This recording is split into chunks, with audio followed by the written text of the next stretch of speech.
दोस्तों, यहाँ पे जो तस्वीर दी हुई है, देखिए तो यहाँ क्या हो रहा है। यहाँ तो ऐसा लग रहा है कोई राजा का दरबार हो और आपस में कुछ लोग बातें कर रहे हैं और एक आदमी बांसुरी लिए भी खड़ा है। ये कहानी ली गई है आपकी NCERT की कक्षा दूसरी की पुस्तक गणित का जादू के पाठ 8 से। तो चलिए देखते हैं इस कहानी में आखिर हो क्या रहा है, जिसका नाम है बांसुरी वाला और चूहे, the flute man and the rats. देखिए तो यहाँ पर पूरा शहर मानो चूहों से हबड़-दबड़ में तहस नहस हो गया। हर जगह चूहे ही चूहे हैं। क्या आप देख पा रहे हैं? हर जगह पर चूहे ही चूहे मौजूद हैं। कोई चूहों से बचकर भाग रहा है तो कोई चूहों को अपने घर से नीचे फेंक रहा है, तो कोई जब बर्तन खोल रहा है तो उसमें से चूहे निकल रहे हैं, तो किसी की चोटी में चूहे अटके हुए हैं। कोई चूहों को पकड़ने की कोशिश कर रहा है। लगता है चूहों से सारा शहर परेशान है। क्या चूहे आपके घर में घुसकर भी हुड़दंग मचा देते हैं? फिर आप क्या करते हैं? क्या आप भी चूहों से परेशान होते हैं? तो चलिए देखते हैं आगे क्या होता है। देखिए, राजा जो है वो पूरी प्रजा को एक आदेश देता है, यानी कि एक ऑर्डर देता है। मैं किसी ऐसे आदमी को ढूंढ रहा हूँ जो चूहों को टोकरी में पकड़े। हर चूहे पर एक सोने का सिक्का मिलेगा। तो राजा ने आदेश दिया कि जो इंसान चूहों को टोकरी में पकड़ेगा उसे हर चूहे पर एक सोने का सिक्का मिलेगा, यानी 1 गोल्ड कॉइन। अब तो सभी लोग चूहे पकड़ने में लग जाएंगे। देखते हैं आगे क्या होता है। देखिए तो दरबार में आया है कौन? दरबार में आया है बांसुरी वाला, और देखते हैं बांसुरी वाला आखिर क्या कहता है। मैं करूंगा। क्या? बांसुरी से? तो जो बांसुरी वाला है वो कहता है कि मैं पकड़ूंगा चूहे, और राजा रह जाता है हैरान परेशान कि आखिर बांसुरी से बांसुरी वाला चूहे कैसे पकड़ेगा। तो चलिए देखते हैं आखिर बांसुरी वाला चूहे कैसे पकड़ेगा। देखिए, बांसुरी वाला तो पूरे शहर में बांसुरी बजाता फिर रहा है और एक एक करके सारे चूहे उसके पीछे नाचते हुए आ रहे हैं, और कुछ चूहे तो टोकरी में भी चले गए हैं। तो सारे चूहों ने नाचना शुरू कर दिया बांसुरी की धुन पर, और बांसुरी वाले ने एक एक करके चूहों को पकड़ने की कोशिश की, और वो आया दरबार में टोकरी में लिए चूहे। और बांसुरी वाला कहता है, मेरा इनाम महाराज, मैंने 80 चूहों को टोकरे में पकड़ लिया है, यानी कि 80 रैट्स। पर तुमने इतनी जल्दी इतने सारे चूहे कैसे गिने? तो महाराज तो है हैरान कि बांसुरी वाले ने इतनी जल्दी इतने सारे चूहे कैसे गिने।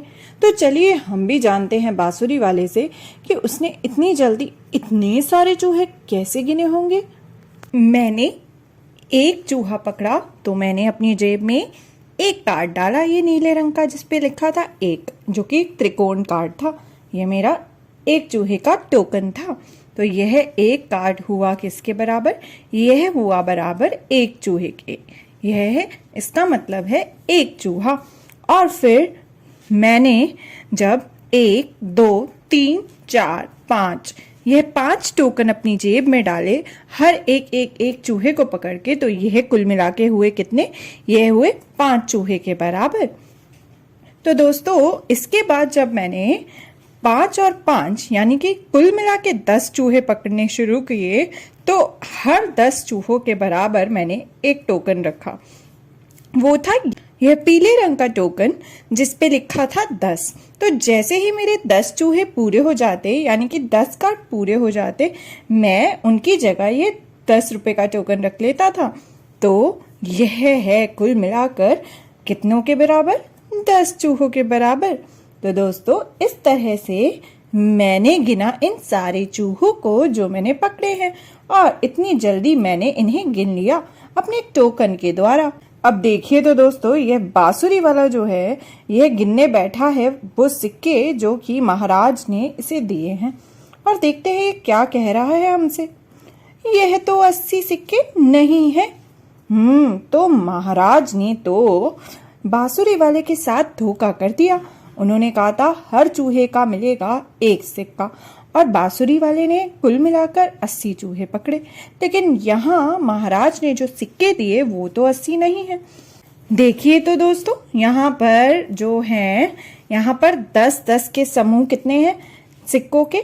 यहाँ 10-10 के 4 और 3 यानी कि 7 समूह हैं। 70 सिक्के तो पूरे हैं, लेकिन बाकी के 10 सिक्के और जो है वो पूरे नहीं हैं। तो सोचिए आगे क्या हुआ होगा। राजा ने तो बांसुरी वाले को सारे सिक्के नहीं दिए जितने उसको प्रॉमिस किए थे। तो अब आगे क्या हुआ होगा, सोचिए तो। ओहो, ये लो अपने चूहों के साथ मौज उड़ाओ। तो बांसुरी वाले ने तो सारे के सारे चूहे वापस राजा पर छोड़ दिए, क्योंकि उन्होंने तो उसके साथ धोखा किया। उसे नहीं दिए कुल मिलाकर 80 सिक्के। तो बांसुरी वाला भी था बड़ा तेज, उसने सारे चूहे जो है वो राजा पर छोड़ दिए और सिक्के तो थे ही उसके पास।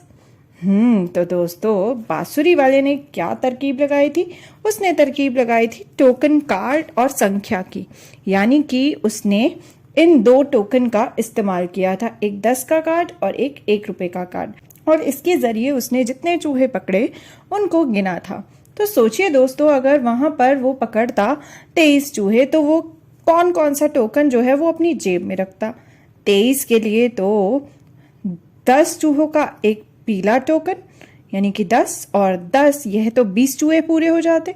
लेकिन बाकी के बचे हुए 3 चूहे जो है वो उसके लिए रखता यह नीला कार्ड 1, 2 और 3। तो यह हो जाते कार्ड पूरे। अगर मान लीजिए वहां पर 80 चूहे होते जो कि उसने असल में भी पकड़े थे, तो 80 चूहों को दर्शाने के लिए उसने अपनी जेब में कितने टोकन कार्ड डाले होंगे, जरा सोचिए। उसने पीले टोकन कार्ड से शुरुआत की होगी 10-10 का समूह बनाकर चूहों का। तो 10, 10, 20, 30, 40, 50, 60, 70, 80। तो उसने कुल मिलाकर 8 टोकन कार्ड पीले रंग के 10-10 के जो टोकन कार्ड थे उन्हें अपनी जेब में डाला होगा।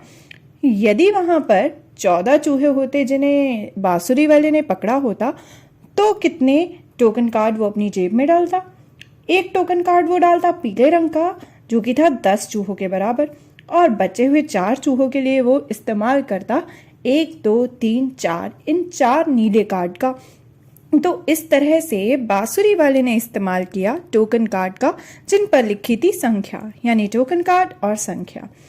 तो दोस्तों, हमने जानी कहानी बांसुरी वाले और चूहे की, the flute man and the rats, जिसने इस्तेमाल किया था टोकन कार्ड और संख्या का, टोकन कार्ड एंड नंबर्स। तो दोस्तों, आप भी गिनती के लिए कभी इस्तेमाल कीजिएगा टोकन कार्ड्स का, और उस पे कुछ स्पेशल संख्या जो है वो डालना, और देखना कि क्या टोकन कार्ड का इस्तेमाल करने से गिनती आसान हुई